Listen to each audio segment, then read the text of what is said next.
This happened 2 years ago when I'm still living with my parents. Finals were tough at school, my ex broke up with me. Work is taking too much toll on my mental health. That's why I booked the Airbnb on a whim. It was a last minute decision, a solo trip to get away from everything that's holding me grounded. The breakup, the job, the city.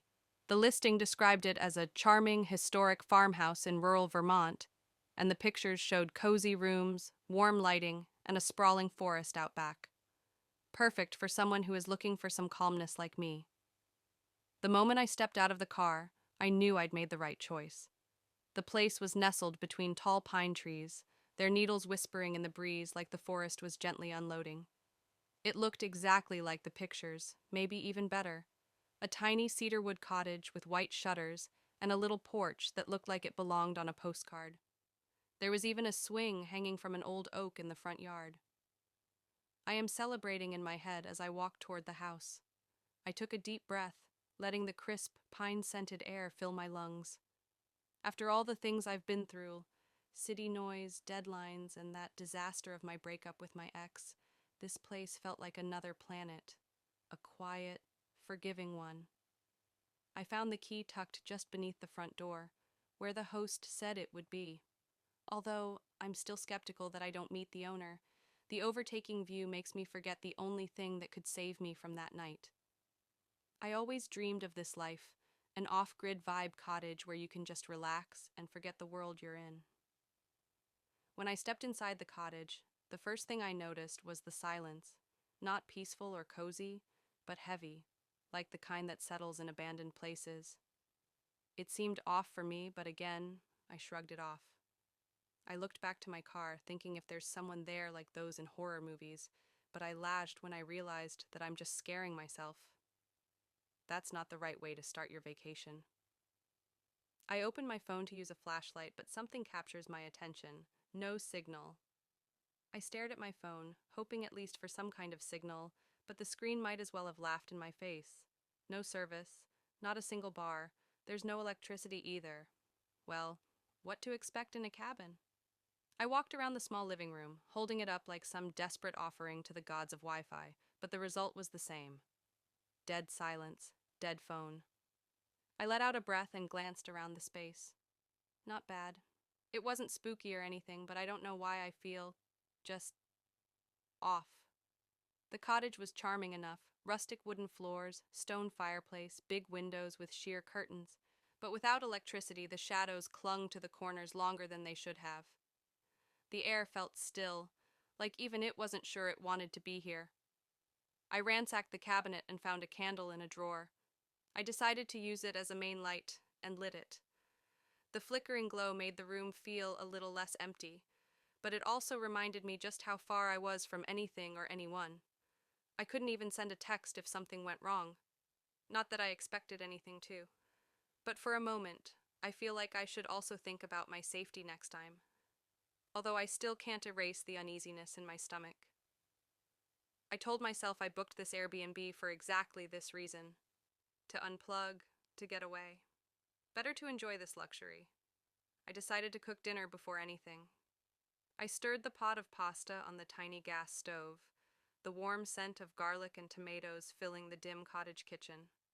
The candle on the counter flickered as I moved past it, casting long shadows on the walls. I enjoy myself as I watch a YouTuber who is also living in a cottage like me. She explained how she survived living off-grid for quite a while now.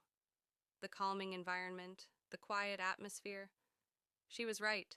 The off-grid thing kinda heals something inside me. It was quiet, just the soft simmering of sauce and the occasional creak of old floorboards. I mainly just looked at my tab when I heard it. A thud, sharp, heavy, from outside. My forehead creased as I looked back, trying to figure out what it was. 5 minutes passed, and when nothing came, I immediately thought it was some tree branch that fell off. I continued cooking, stirring the sauce in the pan when suddenly I froze, wooden spoon in hand, heart pausing mid-beat. I heard it again. It wasn't the wind. It wasn't a tree branch. It sounded like a footstep or something falling. My breath caught. I strained to listen. And then, silence again. Nothing happened after that. I ate my dinner and decided to call it a night. The moment I lit the last candle, the entire cottage felt like something out of a dream. Golden flickers danced on the wood-paneled walls, softening every corner into a warm embrace. The Airbnb was quiet, tucked away deep in the woods. Just me, the trees, and the hush of nighttime. I chose to wear my oversized sweater tighter around me and sank into the velvet armchair by the window. A mug of chamomile tea steamed in my hands, filling the room with a calming scent. Outside, the wind rustled through the trees, like they were whispering secrets only the forest could understand. Soft music played from my phone, something mellow and low. I swayed a little with it, letting my mind go quiet for once. I was enjoying myself when suddenly I heard something. A creasing sound of grass, like someone stepping on it. I froze for a moment. My grip on my mug tightens.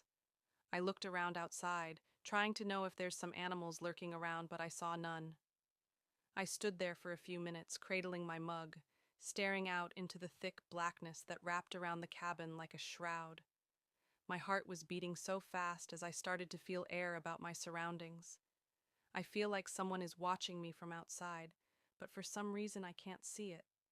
I was about to turn away when I heard it, a crunch, a footstep, not the rustle of leaves or the creak of branches, but the unmistakable sound of a boot pressing into wet earth. I froze, trying to hold my breath. Another step, closer. I immediately moved away from the window slowly, every nerve in my body tightening. The candlelight flickered across the walls, making the shadows dance. I could hear them, deliberate, steady footsteps approaching the front porch. I ran towards the kitchen, heart pounding in my throat. There was no signal, no electricity, no one nearby for miles. The wooden boards outside groaned under weight. Someone was standing right outside the front door. Then, the doorknob turned. It rattled once, then again. He is trying to open the door. I know it was unnecessary to say this, but at that time, I'm thankful I didn't forget to lock it. I clutched the edge of the counter, eyes fixed on the door. I heard another footstep, as if they were walking back and forth. I scanned the room, trying to find a way to protect myself. There's no signal. There's no way I can call someone for help. I found a knife near the table. I grabbed it and went back to my position earlier. I crouched in the kitchen, barely breathing, clutching the knife I'd grabbed from the counter. I heard a knock on the door. I tried not to flinch. Tears started to fall into my eyes. I don't know why, maybe I'm scared to think that I have nowhere to go at that time.